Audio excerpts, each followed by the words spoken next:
franchise you can think of. Just cheer as if they're all here right now, because we've got 5 incredible Sonic voice actors here now. Are you ready? We're going to get in one by one here. Let's go ahead and start with David Humphrey.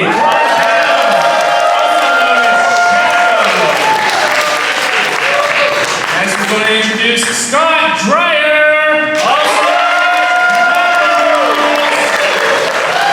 Next, we've got Ryan Bartley. Give it up for Sage.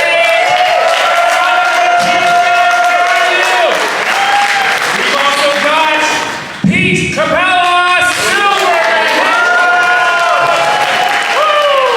And last but not least,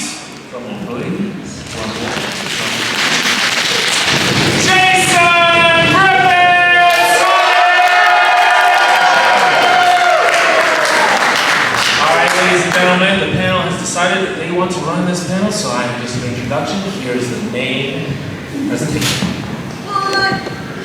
So we want to talk to you about Jesus Christ. We should introduce ourselves. Like, can we go down and say, like, some of your other credits that aren't Sonic specific, in case people don't know what else you are? Sure. Yeah, that's a great idea. Ryan, you are crushing this already. I know. Do you want to start since you were... Oh my God. Am I the class president? Yes. I was never this popular in school. Just kidding. I know. Okay, I'm Ryan Bartley. I'm the voice of Sage in Sonic Frontiers. I'm also Rei Ayanami in Neon Genesis Evangelion, Komugi in Hunter x Hunter, Makomo in Demon Slayer, Shoko in Jujutsu Kaisen, Alistair in Pokemon, Kari in Digimon, Ramen ReZero, Pumper in Hello Kitty and Friends Super Cute Adventures, and a lot of other characters. So feel free to ask us about, and it doesn't have to be Sonic related, although we love Sonic and we're here to talk about Sonic, but yeah, feel free to throw anything at us. So you only did a couple of things. Okay, starting out, yeah. I'm David Humphrey, original voice of Sheldon. Sonic Adventure 2, Sonic Heroes, Sonic Battle. That's right. That's pretty much it. I did a little Jack King PC game, it was pretty fun. You're welcome. I'm Scott Dreyer. Hi guys, it's good to be here. This is our first panel, so this is epic for us. We're really excited. Knuckles the Echidna and Sonic Adventure 2, Sonic Battle, Help Me Sonic Heroes, and Sonic Advance 3. And loved it. Just the most epic thing ever. And then lots of TV stuff, I feel like my life is in the land of family stuff. Like I was Harold the Herald on Sweet Life on Deck, like Harley, a bunch of stuff like that. So I'm really thrilled to be here, but this world is the best. What voice did you play in iCarly? iCarly, I was the spaghetti taco eating contest judge. And I voted against iCarly.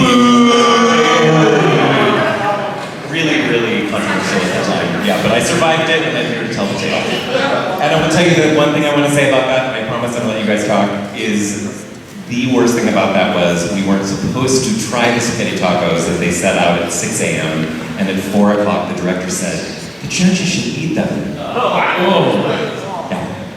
And that's it. Hi, I'm Pete Capella.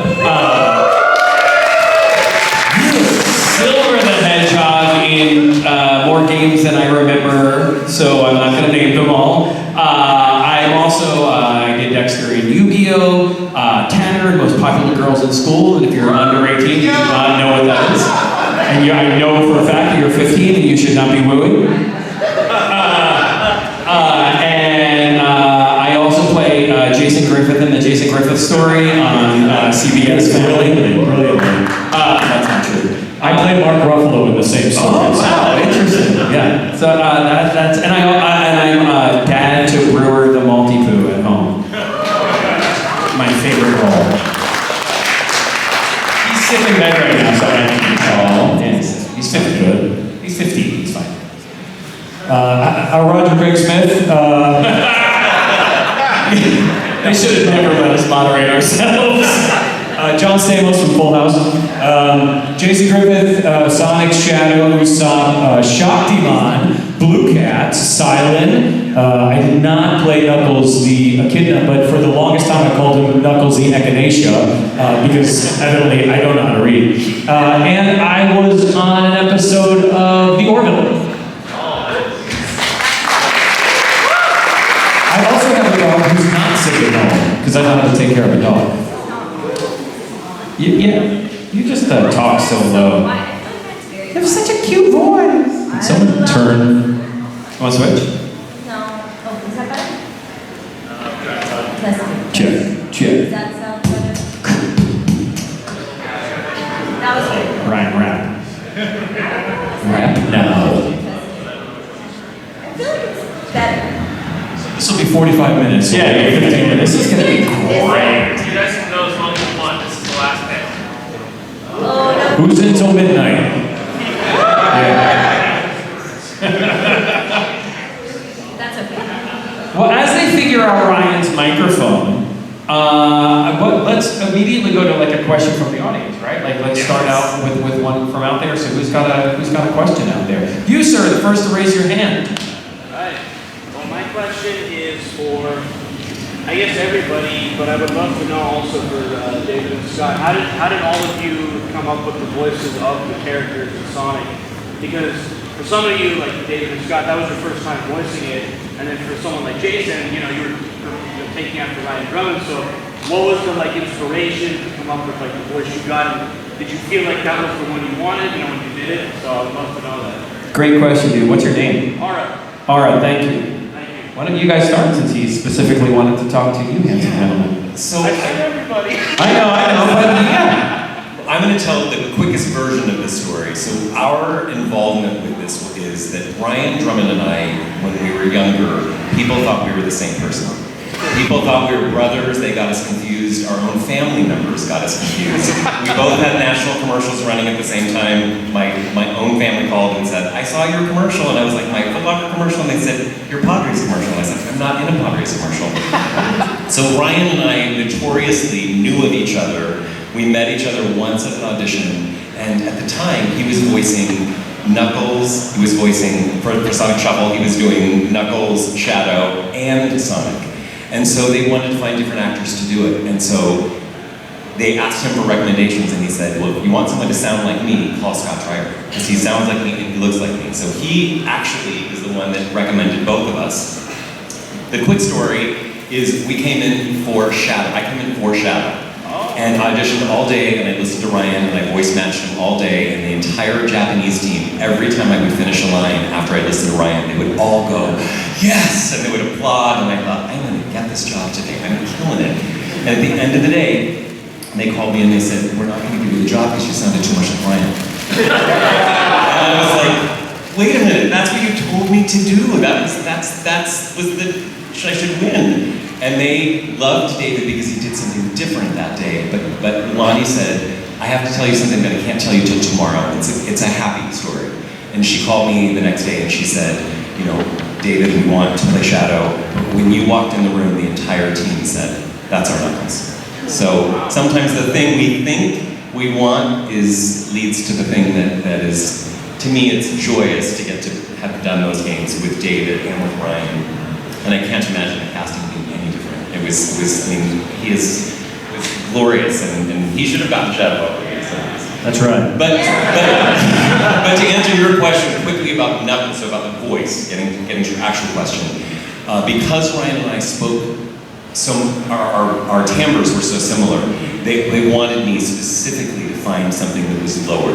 So we always recorded me first thing in the morning, the really low part of my voice, and that led to creating him. It ended up being this gift because then I was like, oh, I get to sit back in my energy. I get to make him this calm force. And I could never, when I got excited, I could never get excited in a normal way because your voice goes up, and that got into Ryan territory.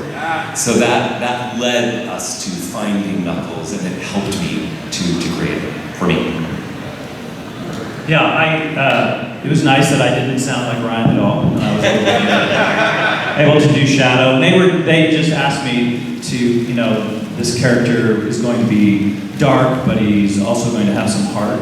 I tried a lot of different things, and we managed over time to find find what we ended up with. So got really lucky. So thank you for not getting It was super collaborative in those beginning. Absolutely. You have to realize we were starting this art form, right? So they really were beautifully joyous and collaborative.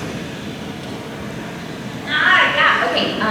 So for Sage, I think sometimes you get references of the Japanese voice or something like that if it's an anime or a JRPG. That didn't happen with Sonic. I think they record the English before the Japanese.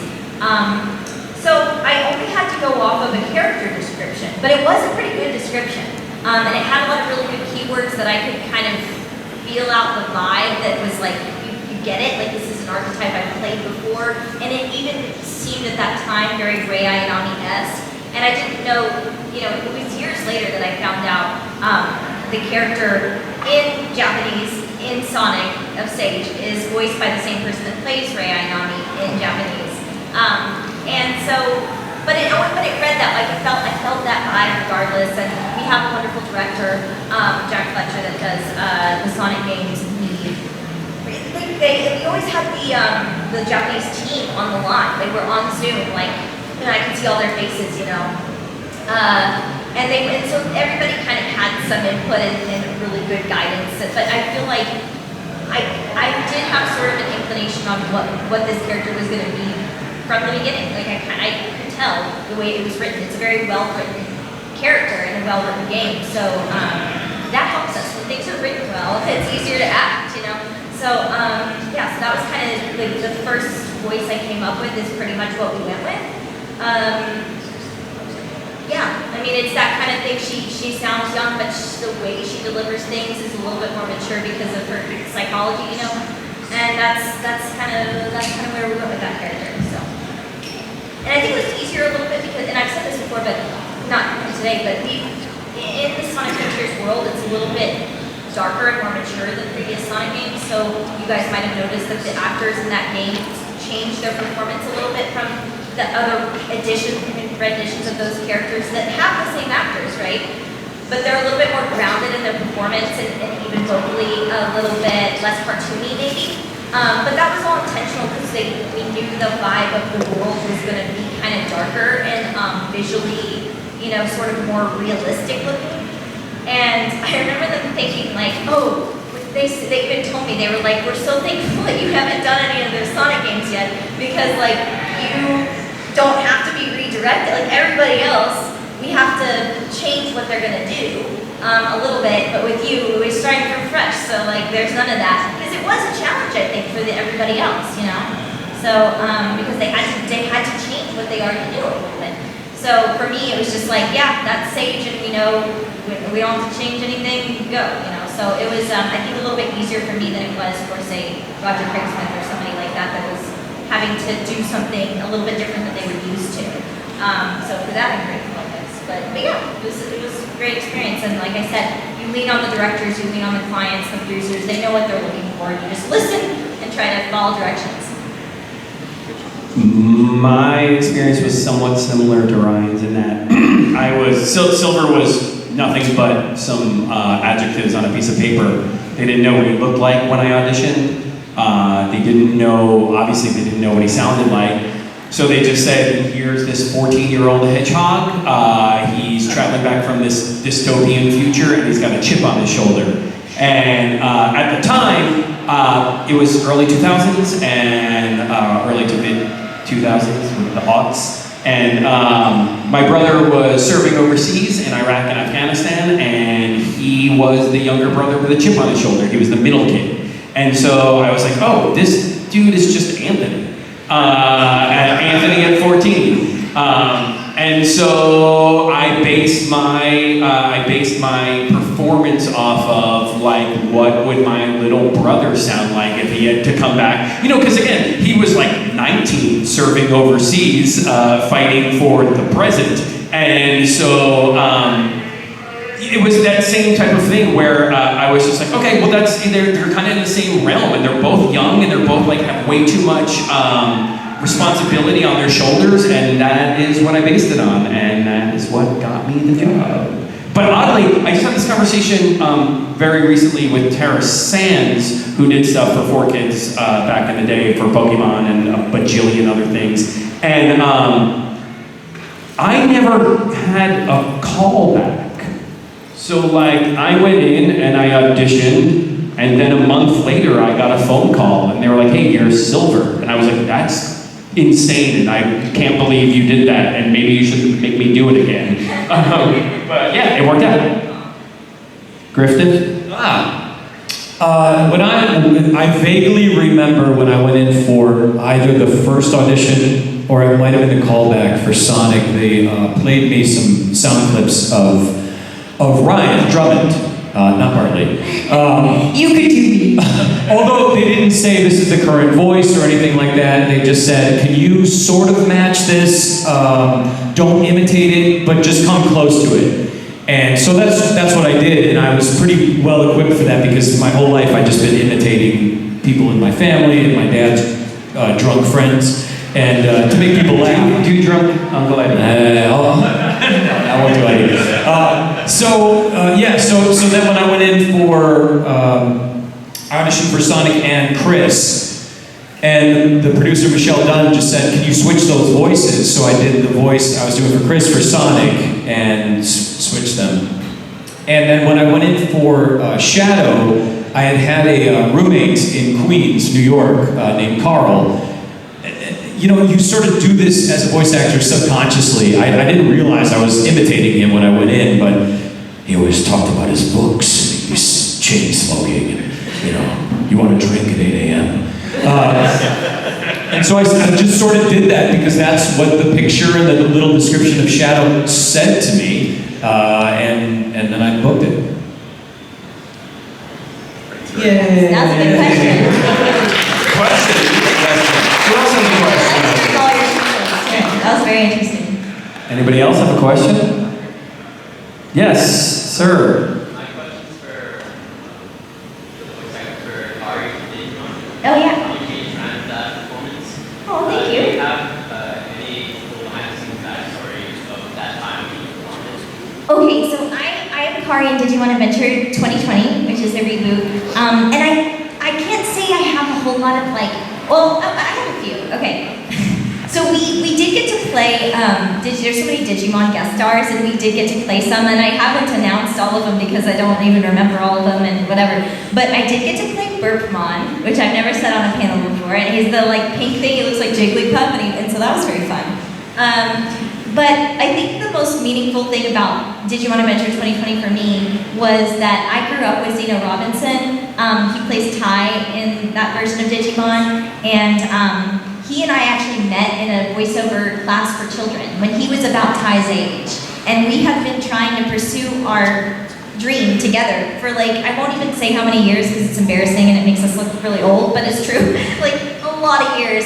And so to finally get on Digimon at the same time and to play brother and sister, it was really surreal. It was that to me is kind of the most memorable thing is we worked so hard for so many. A lot of people think especially with he's an overnight success because he's in everything now. But it's not we have been working for decades. It took us our entire lives to get to this point. And so we, and we wanted to be voice actors since we were little kids, and that was really the dream. I remember being a tween and being someday we'll be on a show together. Yeah, we will. And we did not think it would take as long as it did. We thought it was going to be in a few years, but it was many, many, many years later. But it did happen. So just follow your dreams, guys. If there's something you really want, stick with it and work hard. It's hard, it's a grind, but truly keep at it. If you want something, you only live once. You gotta pursue it. You know what I mean? And we really did stick it out. So for me, Digimon kind of represents that. I have a print that I commissioned that's Kari and Tai holding hands, and she's reaching out for Angemon's feather. And I wanted it specifically like that, and they have their Digimon in front of them, sort of running alongside them. But I wanted it like that to represent Zeno and I chasing our dream together. And it just sort of felt kind of weirdly symbolic that we got to enter the Digi world together too, and finally kind of live our dream and do that together. It was so special because he really is was like a brother to me, and the casting directors had no idea. They didn't know that we were friends at all. So just like weirdly worked, but I knew as soon as I booked it. I don't know, I just had this weird sense that he was gonna be Ty. And I remember like texting him, and we realized it. Like it was, I won't get into the details, but we kind of said like, wait, are you working on a really big thing and you're the lead? And I was like, oh, I think of your sister, and then we were like, oh my God. You know, and so that's one of the biggest, most special things about Digimon to me. But it's great. I mean, if you guys haven't seen it, it is a reboot, so there are new voices to these characters, which I know is always kind of risky. But everyone did a really good job. It's actually surprisingly well cast, and David Mills is Joe, and Jeremy Lee is, what's her name? Not Mimi, Zora.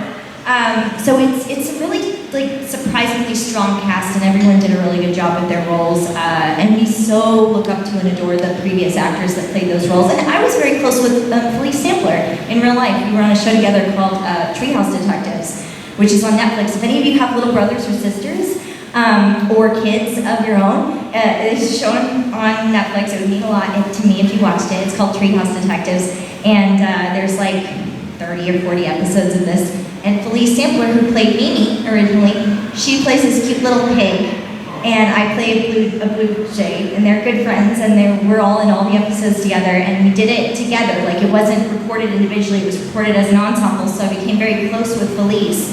And I was like her young friend. I went to her 64th birthday with like all her old friends. Like I was like, 40 years younger than everyone else.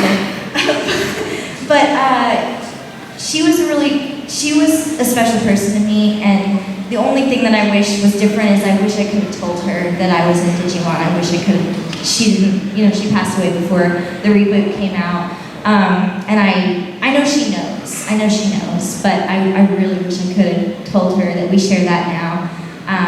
But yeah, I think of her all the time, and I definitely dedicate that performance to her, even though I didn't play Mimi, but I love her dearly still. So, very cool Smashing Pumpkins t-shirt. Yes, agreed. Yeah. Yeah. I mean, I don't read the manga, but yes. Because I want to ask, how did you feel about the Shibuya? Oh, the incident? So, okay, it's funny with the Shibuya incident because, so I play Shoko Ayuri, which is the chain-smoking sexy doctor on Jujutsu Kaisen. I always wanted to play a doctor on TV, so it's kind of cool. And nobody ever lets me play like the sexy character, so that was very different for me. I play the hot doctor on Jujutsu Kaisen, and the Shibuya incident, bad things kept happening in that arc, and I thought that was the Shibuya incident, and then this really bad thing happened, and I thought that was going to be the Shibuya incident, and then the whole world died, and I was like, that's the Shibuya incident. It just kept getting worse, and but they did a good job. I mean, the animation is beautiful. It was very dark. That's a complex show, so I can't say that I understand all the reference. People have written dissertations about Jujutsu Kaisen. It's so complex. But yeah, I think they did a great job, and it was horrifically dark. And I also played the girl with the phone. What's her name? With the sister? Yeah. And so she got her head blown off. So that was gross. So it's a kid show, is what you're saying. Yes. This Just is like Treehouse Detectives. Sir. One thing I'm always curious about is what the culture is like at a game studio when games being created. And I know for the five of you, it's sort of went on in several different eras throughout Sega. Starting in I assume the late 90s when Dreamcast was launching and the Japanese team was in America. And so I guess I was wondering if by era you had any anecdotes about what it was like working at Sega. Just the culture surrounding that. Do you want only Ryan to answer this for all of us? In my sexy doctor voice. Yeah, I can do that. That's a great and very well thought out question, man. Yeah, actually, yeah. Always you want to start? Let's go in chronological order. Yeah, so it goes boom, boom, ba-doom. Okay. Sonic boom, sonic boom. Yeah, it was fantastic for me because it was my first voiceover work, but being in the studio and having that whole that whole group back behind the glass and being directed by that and was just. And just to clarify, he's meaning the Japanese team came out for every single recording session. Yeah. So they were in the room. Yeah, it was multiple people, so it was a little overwhelming as well. But to be a part of that, yeah, it was pretty stressful. Can I I think, yeah, you can. And then, but I would rather do it. I feel like I would rather still do it that way than being at home and just doing it in a little studio at home. I don't really have an explanation why, but which I probably should because of the story that you're going to tell. Did they give a lot of notes? They gave a lot of notes, and there was like they would want me to do these jumping sounds and things like. And I swear I was doing them right on. Like I was nailing it, and they would just be in the back just going. And I think they finally just went, we're not going to get anything better. This is a little side story, but I have to tell it based on this, is we would have hours and hours and hours where we would do sounds. And we'd have to differentiate. They would want us to do something that was very Japanese for a Japanese game, that we would have to go. We wouldn't climb a mountain going, we would go, and so they really were very collaborative, but you would have to physicalize it, even because I would listen, I would hear exactly what they wanted, and I would do it 10 times exactly the same way, and then I'd go, what am I doing wrong? And then I'd go, oh, they're doing this. And as soon as I did that, the entire room would go, yes, and they would all start clapping. So it was like, but I have to tell this story because it's my favorite David Humphrey story. He had been in the studio for a long time, and in that particular day, was a really small isolation booth. And no matter what he did, they were like, no, that's not right. We don't like that. And he really is such a patient, calm. What you see is what you get. But I know David really well. That he's getting mad at himself. He's not mad at anybody but him. So I come in and I'm sitting waiting for him, and I'm just watching it all happen. And David he just gets so frustrated with himself that he takes his pencil that he's using on his, to write notes, and he throws it. And it ricochets off of every single, like the window, his music stand, and it hits him right in the face, in the forehead. And then he looks directly at me, and I can't stop laughing. I'm literally, I can never come back. I'm looking down, and then they're like, David, why don't you take a break for a second? I'm like, Scott, why don't you come in? So I come in, and it is just Murphy's Law, because it isn't saying anything about me at all, but it's a new voice that they're hearing that they haven't listened to for 2 hours. The second I open my mouth, they're like, oh, Scott, that was perfect.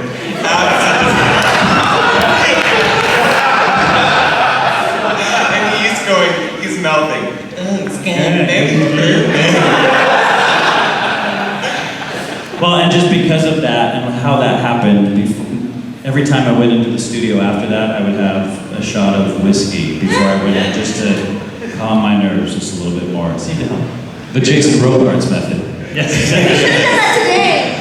I will say, just because because I really want to answer your question, is the games you also have to realize when we started, like that first game, the scariest thing for me is I am terribly dyslexic.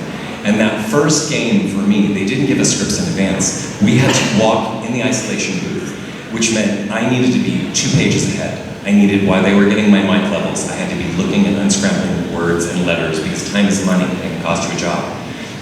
So for me, that was the most challenging thing. And then for us, because it was the beginning of the art form, that's why when you go back and watch Sonic Adventure 2, a lot of times we would just have a description, or play Sonic Adventure 2 rather, we would have a description like being chased by a fireball. And so then when they would go to animate, if they changed their mind and were yelling a line, and then they put the character that we're talking to right next to us, that's why sometimes contextually it doesn't always line up. But by the time we got to Sonic Heroes, they were animating to our voices, we were voicing to animation, and so we were sort of growing with the art form. But I'll tell you, just to be in those beginning stages when they really listened to us and really wanted us to create and it was lovely. And to get the gift of, and I'm gonna stop talking, to get the gift of, Lonnie who played Rouge, she was the American director So she was the liaison. She would give us direction. And the thrilling part of that is whenever we'd have scenes together, she would be like, I'm just gonna hop in my ISO booth, let's do the scene together. And then we had real context, because then we got to really play. It was like doing a scene, it was like theater. So I felt like we got the gift of doing a lot of things differently, because it was the start. Wow, that was very cool. I don't know that it got any better by the time we got our games.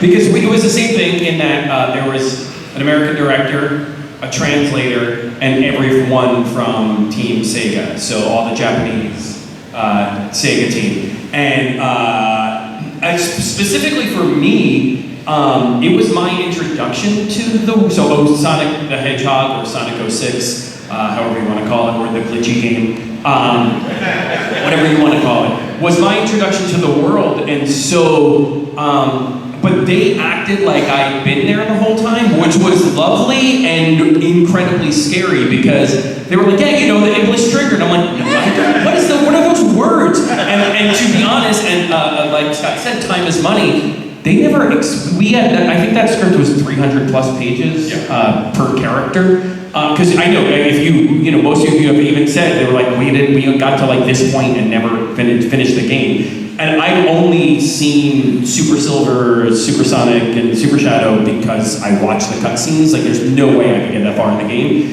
And so they didn't have time to be like, these are the things that you're saying. And so, like you said, Scott, like, you know, you were maybe yelling out of context. I was saying things that I had no idea what in the world I was talking about, and they weren't going to explain it to me.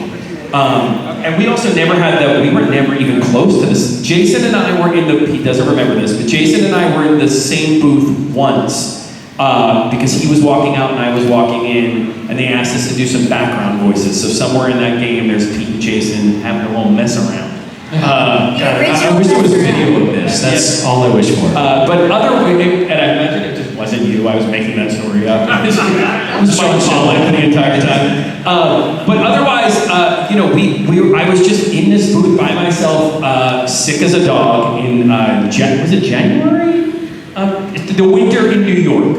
And just not having a clue what I was saying. But the cool thing was, to answer your actual question, I was so enamored by the fact that I was in this room with Sega Japan. Like, I don't know, you weren't there, it was my talk. And with Sega Japan, and like just having the honor of creating this character, it was just such a the experience was astounding and awesome and nerve-wracking and lovely and poop your pants scary and all of the things. Yeah, and to David's point, like it was so magical to be in the studio with everyone, not on Zoom or not at home, which, I mean, everything has its own charm, but like, I just feel like that era where everyone flew in from Japan and San Francisco, and there was the 4Kids crew at the same, everyone's crowded into one room, and it's the only place you can get an experience like this. I remember recording, I think it was Unleashed, and the people from Japan were there. Then we had translators and the 4Kids people, and remember, when you're in the isolation booth, you can't hear anything that they're saying until they push the talkback button. So I remember recording a line, I don't remember which line, and then I see this in complete silence from the Japanese crew.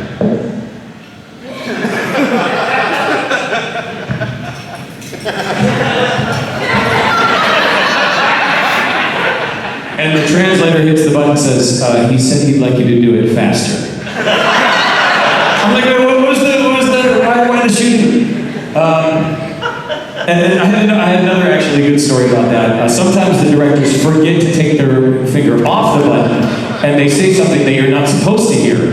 And I think I was recording, I want to say I was recording one of Jet's lines. And now when I'm in the booth recording, I'm very animated. As I feel like everybody, you have to be to translate sound sometimes. And so I did the line, and our lovely director forgot to take her finger off the button and turned to the rest of the room and said, do you guys see that funny little dance he does? And I was so mortified.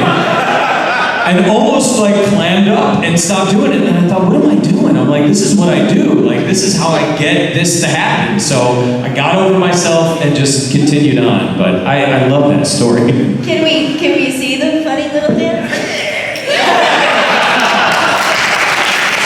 I love that you just did it. That's my favorite thing. Oh my gosh, that was so fascinating, you guys. I'm blown away at how similar actually it's still recorded.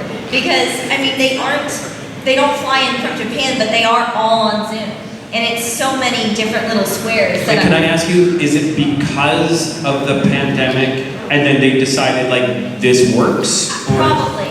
I don't know, because, yeah, that would be my guess. Because I started recording, I think I had one session in person before the pandemic, and then the pandemic happened.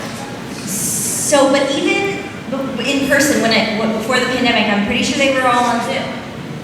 So maybe not. Maybe it was. Maybe not. I guess I'm not sure. You Zoomed pre-pandemic? Well, that's what I'm saying. There was Zoom pre-pandemic? Yeah, it existed. But yeah, the second team is an early adopter. But they are still really involved, and they are all on the call. And it happens the same way, where you get notes in Japanese, and then there's a translator, and they talk back and forth, and then you get notes from the translator to, I guess, well, we don't hear, they're doing all this. Do you see them? Are they visually? Can you see? Because that's Yes. like epic to be able to. Sometimes good and bad. Yeah. Saying sometimes seeing if they didn't like it or liked it. You know what's interesting is, now that I'm thinking about it, because it is on Zoom, they don't have the ability to mute each other. You know what I mean? So like, I can also hear them in Japanese talking to each other, and then I can hear the translator telling the director what they said, and then the director, if they have to finesse that concept anymore, then the director will say, okay, so let's try a little of this, and talk to me, even though I just heard all the rest. You know what I mean? So I'm kind of like listening in Japanese, and I can catch the vibe, but I don't know what they're saying. You know what I mean? Although most of the time it's positive, I don't get made fun of. So I can tell, because there's a lot of like vigorous head nodding, and then there might be a couple little, back and forth, and then the translator will say something to the director, and the director will say, then I think we should go with take B, if that's authority. Then the director usually will make a decision on which of those takes I just did gets the vibe that it seems like the team is looking for, or they will give me a little note and I'll do another take. But yeah, it's actually fascinating. It's so fascinatingly similar to how you guys are describing it. That's still kind of how we do it, although I will say I was never in the booth with any other actors, which is kind of sad, but that's just how it is nowadays. And I didn't know most of them before I worked on Sonic. I didn't know Roger Craig Smith or Colleen, I think, but I knew, maybe not Dave either, but I think I knew Kirk, and I knew, I guess I didn't know. You didn't know anyone. It's weird. I knew Cindy. But yeah, so it was like, I knew maybe what they would do with the characters. They've been playing the characters forever, and I tried to educate myself on their performances, stylistically, although we went a different direction. But yeah, it worked surprisingly well. Considering we weren't physically together, I guess. And maybe that was because of the pandemic, maybe that was just because of time, I don't know. It's time. It's time. Literally, the only reason why Jason and I were in the booth together for those seconds was because I'm early and he takes long because he's not very good. No, it was very random that he was walking out and I was walking in. It never happened. I think only if it was like, mostly we don't do anime together. We might do original cartoons together, in general in voiceover, but Jason and I work together all the time because we do what's called a loop group, which is additional voices in movie and TV. So we see each other all the time, and we work physically together. But like for video games, we're not ever together, So so that's kind of the weird, kind of sad thing. But we still have a lot of like input and a lot of it felt very collaborative, and the Sega team is very encouraging and sort of they're really great to work with. I mean, that's all there is to it, is they're really hands-on, they really care about the story, and they want to get it right, they want to take their time, and they don't, at least for me, they haven't rushed me or anything weird like that, sometimes anime, especially simuldubs, you get like, you gotta get done, you know? But they really took their time with the Sonic world, so I hope you guys, I hope you appreciate it. They work really hard. You had your hand up earlier, so yes, you sir. Yes, this is a question for all of you guys, but what is each of your guys' favorite lines, and can you do them for all of us? There's nothing better than the question and then the guy behind you who's like, exact question it must have been, yeah. I was like, oh, I killed two birds with one stone. Yeah, you did. Why don't I feel like we have to like go back down that way because, yeah. I am the ultimate power.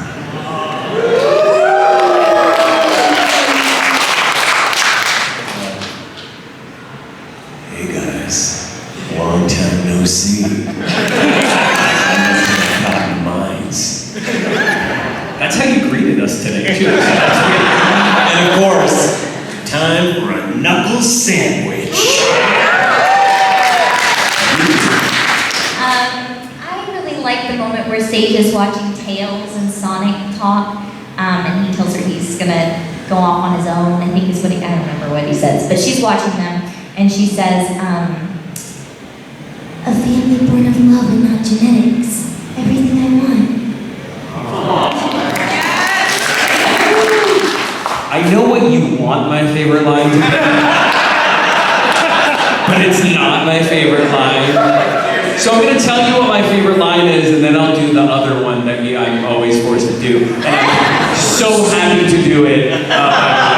So my favorite line was my first line I ever recorded, and it was for the E3 trailer that year in 2006. And there's an E3 2006 shirt out there on the floor. And it's $150, and I'm so tempted to buy it because I was so excited because I premiered my character. But at the end of the trailer, like you don't see Silver, and at the very end, he's standing on the hill and he goes, "I finally found him, the Iblis Trigger." Yeah! And then the other one, which I said once in the booth, and they played it 10,000 times in the boss battle, is, "It's no use!" Do that for weddings, bar mitzvahs, Funerals, which is weird. No. I want to be alive, but it's no use!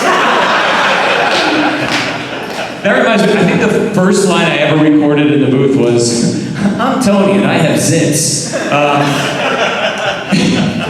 I'll do my favorite line, but it's the wrong character. "Where's that damn fourth Chaos Emerald?"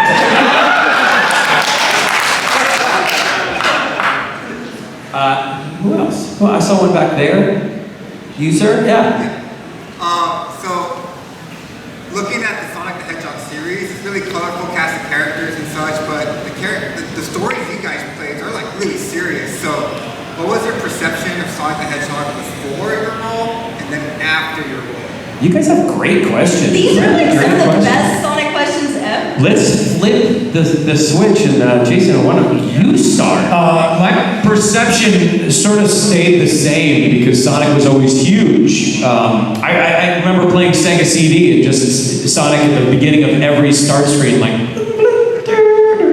that was horrible. I was spot on. You get it.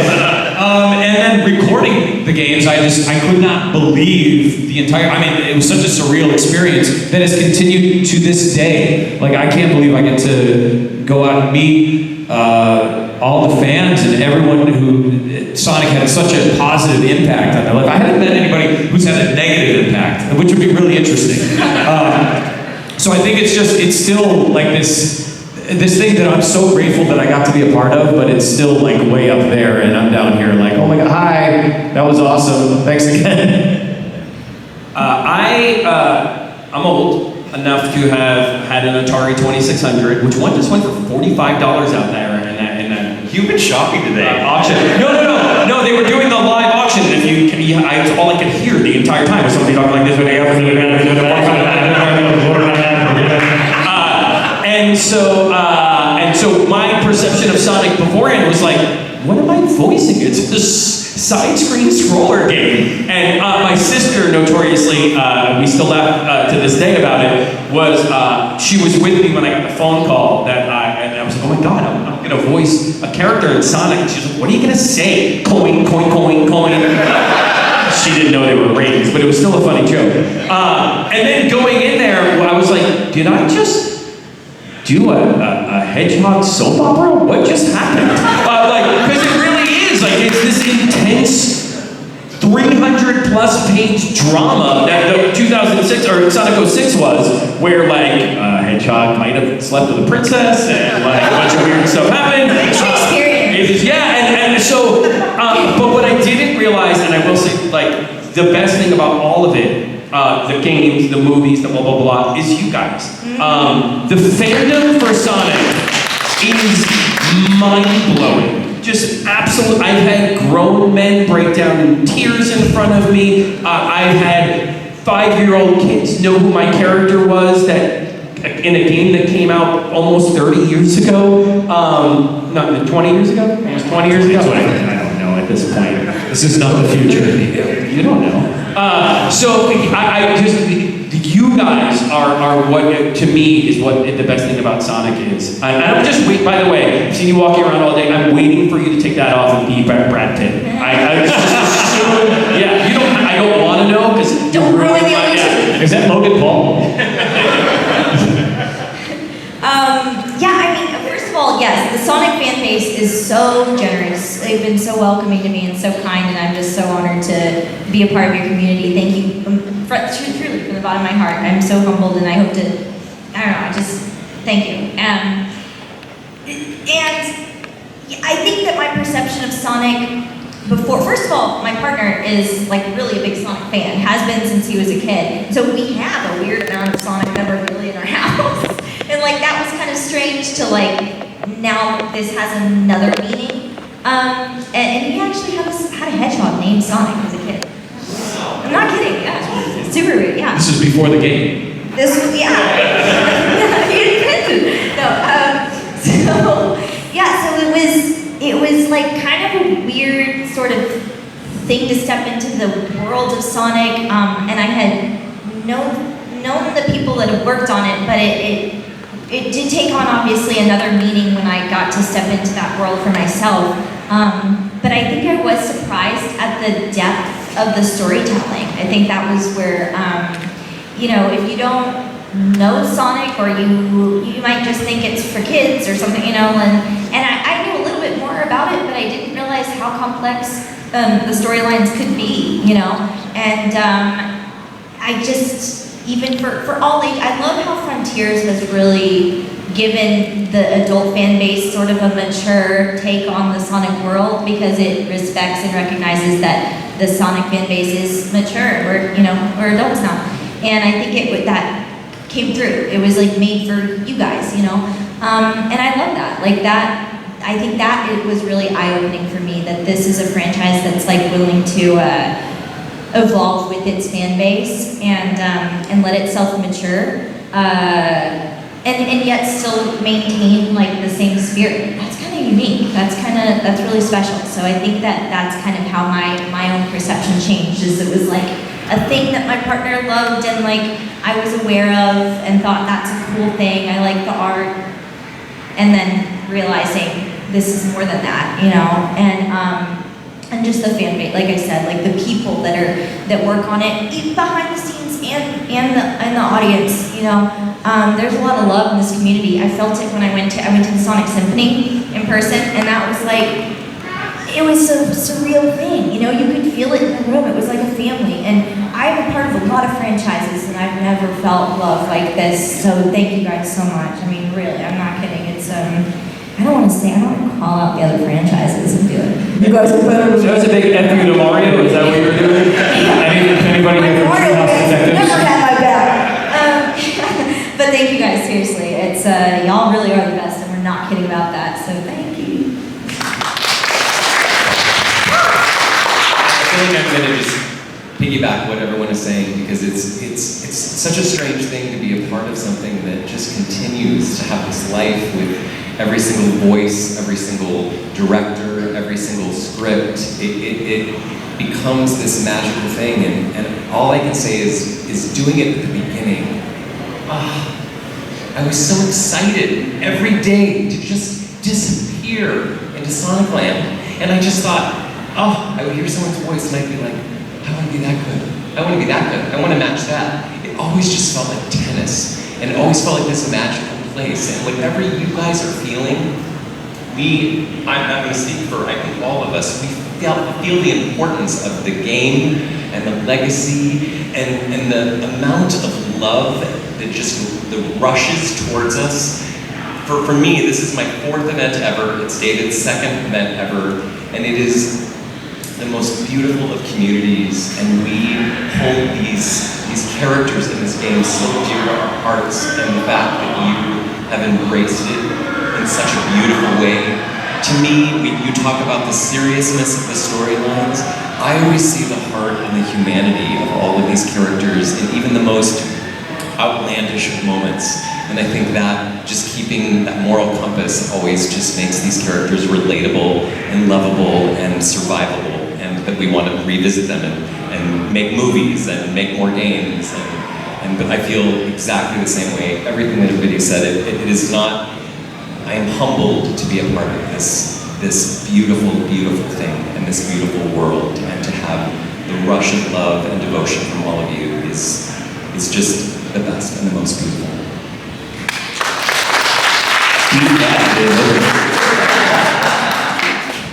I didn't really like doing it. Even when you're shocked? No, it's a pleasure to be here with you today.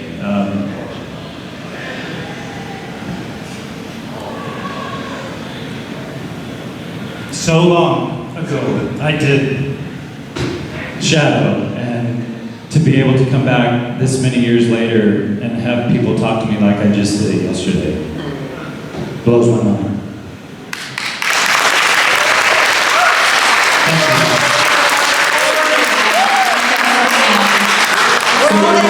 Yeah, we're going to be at our tables, guys. Please come say hi. Thank you so much for coming out. We really appreciate you.